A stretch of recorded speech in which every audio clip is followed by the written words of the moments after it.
Hello students.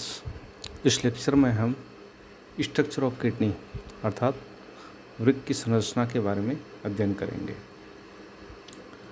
हम external morphology की हम बात करें तो जो किडनी होते हैं वो बीन शेप्ड होते हैं, बीन के आकार के होते हैं।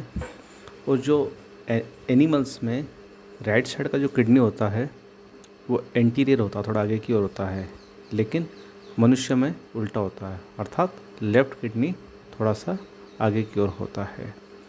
किडनी जो होते हैं वो पेरिटोनियम के द्वारा कवर्ड होते हैं वेंट्रल साइड की ओर से।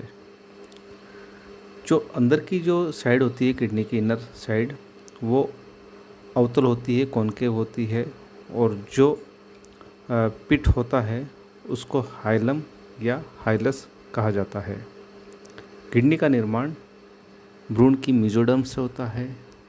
और मनुष्य की हम बात करें तो मनुष्य में जो किडनी का जो साइज होता है वो होता है 11 से 13 सेंटीमीटर लंबाई और 5 से 7.5 सेंटीमीटर चौड़ाई और लगभग 2.5 सेंटीमीटर की थिकनेस होती है।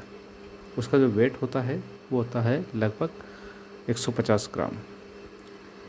अब किडनी की आंतरिक संरचना की हम बात करें तो सबसे बाहर की ओर इसका जो कैप्सूल होता है, फिर भीतर की ओर कोर्टेक्स और सबसे भीतर मेडुला होता है।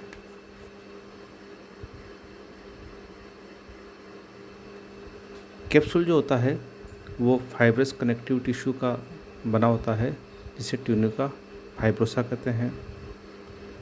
कोर्टेक्स ग्रेनुलर अर्थात कणिकादार संरचना वाला एपीरेंस वाला स्ट्रक्चर होता है, क्योंकि कोर्टेक्स वाले भाग में एक तो मेलपिगियन कैप्सूल पाए जाते हैं, दूसरा इसमें कन्वोल्यूटेड ट्यूबुल्स पाई जाती है। कोर्टेक्स का वो पोर्शन जो कि मेडुला के क्षेत्र में आगे की ओर निकला हुआ रहता है उसे रेनल कॉलम ऑफ बेटनी कहा जाता है।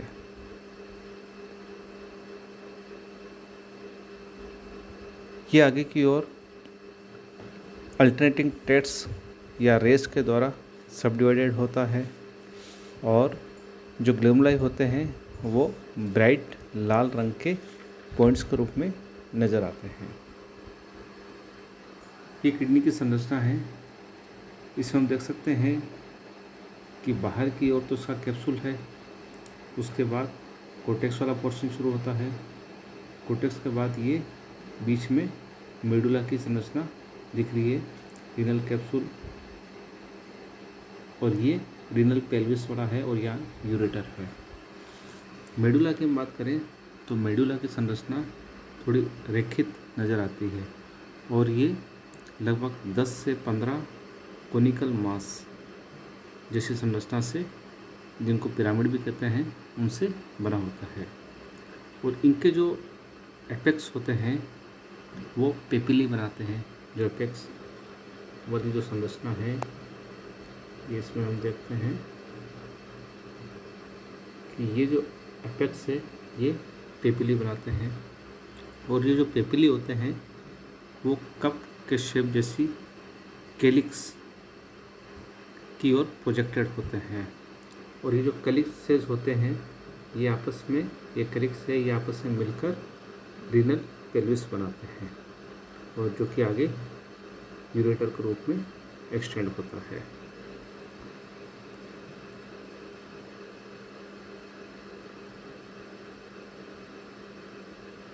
इसके बाद हम यूरिनिफेरस ट्यूब्स की बात करें जिनको नेफ्रॉन बोलते हैं। तो जो नेफ्रॉन होते हैं वो किडनी की संरचनात्मक और क्रियात्मक इकाई होते हैं, स्ट्रक्चरल एंड फंक्शनल यूनिट होते हैं। मनुष्य के प्रत्येक किडनी में लगभग 20 लाख नेफ्रॉन्स पाए जाते हैं और जो प्रत्येक नेफ्रॉन होता है उसकी लेंथ लगभग 35 से 50 mm होती है। अभी जो मेलपिगियन ये जो नेफ्रॉन्स होते हैं ये अलग अलग भागों से मिलकर बने होते हैं, जैसे मेलपिगियन कैप्सूल, उसके बाद ट्यूबुलर और सेक्रेटरी पार्ट, जो सेकेंड इसका पार्ट होता है, तो मेलफिगिन कैप्सूल की हम बात करें तो ये प्रोक्सिमल एंड होता है नेफ्रॉन का, यानी सर्पस भाग होता है। इसका जो डायमीटर होता है लगभग 0.2 mm होता है। ये कप के समान होता है, उसमें डबल वॉल होती है। इसे बोमन्स कैप्सूल भी कहते हैं और ये कोर्टेक्स में पाया जाता है। ये कप के समान संरचना होती है, जो बीच में खोखला होता है। उस खोखले वाले भाग में ग्लोमेरुलस पाया जाता है। ग्लोमेरुलस जो होता है वो एफरेंट और इफरेंट आर्टियोल्स यानी अभिवाही और अफवाही धमनिकाओं से मिलकर बना होता है। इनमें जो इफरेंट आर्टियोल होता है उसकी जो डायमीटर होता है वो कम होता है। एफरेंट का ज़्यादा होता है डायमीटर और इफरेंट का कम होता है। जो वोमेन्स कैप्सूल की वॉल होती है वो स्क्वेमस एपिथेलियम से मिलकर बनी होती है और ये स्क्वेमस एपिथेलियम और जो ब्लड कैपिलरीज की जो एंडोथेलियम होती है वो भी सिंगल एड होती है। ये मिलकर फिल्ट्रेशन मेम्ब्रेन बनाती है। दूसरा जो भाग होता है नेफ्रॉन का वो होता है ट्यूबुलर एंड सेक्रेटरी पार्ट। ये जो भाग होता है ये अलग अलग भागों में सब डिवाइडेड होता है। एक तो proximal convoluted tubules, handless loop, distal convoluted tubules और कलेक्टिंग ट्यूबुल्स।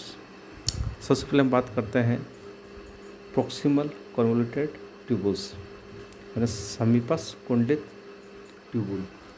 ये कोर्टेक्स में पाई जाती है। ये कुंडलित होती है और लगभग 15 मिलीमीटर इसकी लेंथ होती है और इसका डायमीटर होता है 50 माइक्रोन से लेकर 0.05 mm तक होता है। इसकी जो एपिथेलियम होती है वो घनाकार होती है जिसमें माइक्रोविलाई पाई जाती है।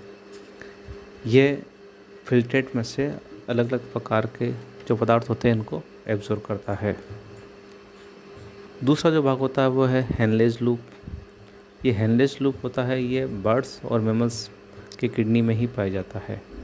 ये यू शेप्ड होता है जिसमें प्रॉक्सिमल और डिस्टल कन्वोल्यूटेड ट्यूबुल्स के बीच में ये पार्ट स्थित होता है और ये पिरामिड में होता है।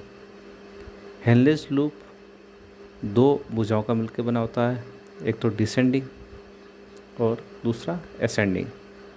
जो डिसेंडिंग भाग होता है हैंडलेस लूप का उसमें जो कोशिकाएं पाई जाती है वो स्क्वेमस एपिथेलियम की होती है, जबकि असेंडिंग में घनाकार या क्यूबोइडल एपिथेलियम पाई जाती है।